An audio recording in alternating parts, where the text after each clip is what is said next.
لكن الشيء الجميل الرب بيقول ايه؟ علمت اوجاعهم. الشعب ده واخد وعد. يلا كده ركزوا معايا لان الحته الجايه مهمه. الشعب ده واخد وعد. الوعد ده هو ايه؟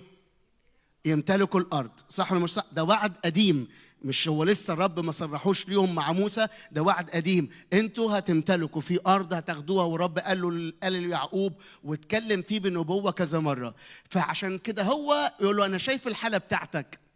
وصلت الحالة إن هم فيهم أوجاع، فيهم مذلة، فيهم عبودية، مقهورين، تعبانين، وبيصرخوا ومش للرب.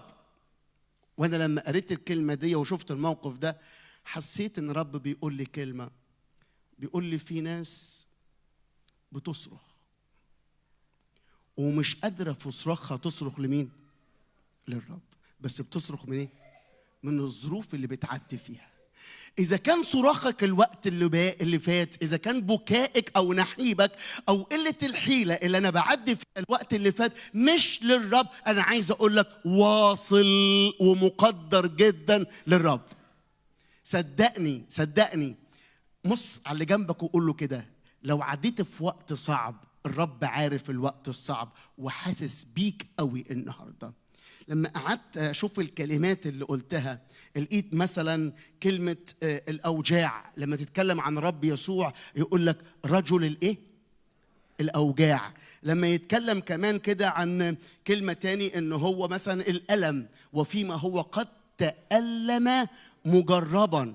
ايه الكلمات دي؟ لان الكلمه اللي بعديها دي مهمه جدا. بيقول انا سامحهم وهم بيصرخوا، سامحهم وهم بيعدوا في الظروف الصعبه اللي مش قادرين حتى يكلموني فيها من كثره الظلم والقهر اللي موجودين فيه. بس انا عايز اقول كلمه وقعدت حطيت عليها خط عندي في الكتاب يقول كده: ونزلت لانقذهم. في حد معايا هنا؟ لو انت بتصرخ الوقت اللي فات ومش قادر تصلي، لو انت متألم الوقت اللي فات ومش قادر تقعد قدام الرب وتوجه صلاتك للرب، عايز اقول لك كلمة مهمة جدا. الصراخ اللي جواك والتعب اللي جواكي والأنين اللي جواك اللي عدى الوقت اللي فات مترجم جدا ومقدر جدا قدام الرب، وبيقول لك انا باخد خطوات ايجابية علشان اعمل ايه؟ هنزل علشان أصعدك.